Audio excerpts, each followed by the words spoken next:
with the disgraceful Jeffrey Epstein need to end today. The individuals lying about me are devoid of ethical standards, humility, and respect. I do not object to their ignorance, but rather I reject their mean-spirited attempts to defame my reputation. I never been friends with Epstein. Donald and I were invited to the same parties as Epstein from time to time, since overlapping in social circles is common in New York City and Palm Beach.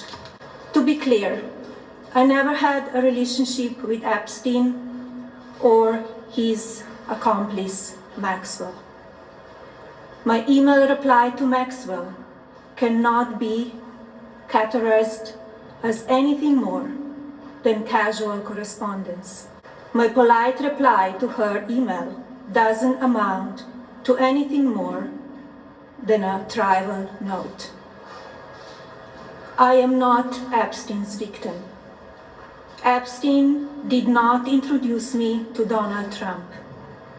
I met my husband by chance at a New York City party in 1998.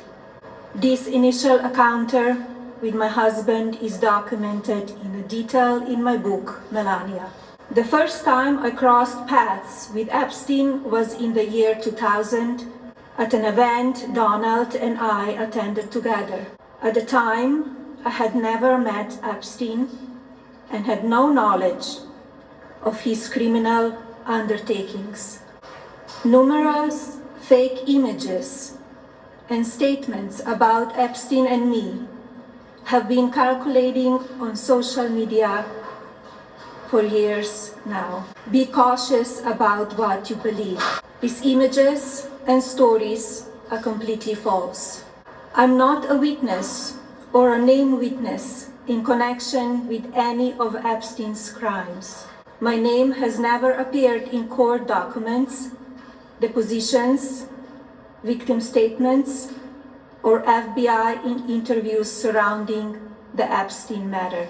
I have never had any knowledge of Epstein abuse of his victims. I was never involved in any capacity. I was not a participant, was never on Epstein's plane, and never visited his private island. I have never been legally accused or convinced of a crime in connection with Epstein's sex trafficking, abuse of minors, and other repulsive behavior. The false smears about me from mean-spirited and politically motivated individuals and entities looking to cause damage to my good name, to gain financially and climb politically, must stop. My attorneys and I have fought these unfounded and baseless lies with success and will continue to maintain my sound reputation without hesitation.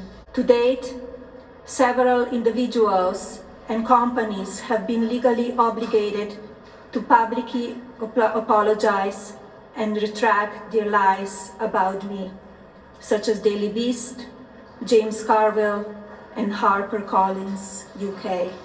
Now is the time for Congress to act. Epstein was not alone. Several prominent male executives resigned from their powerful positions after this matter became widely politicized. Of course, this doesn't amount to guilt, but we still must work openly and transparently to uncover the truth. I call on Congress to provide the women who have been victimized by Epstein with a public hearing specifically centered around the survivors. Give these victims their opportunity to testify under oath in front of Congress with the power of sworn testimony. Each and every woman should have her day to tell her story in public if she wishes, and then her testimony should be permanently entered into the congressional record. Then, and only then, we will have the truth. Thank you.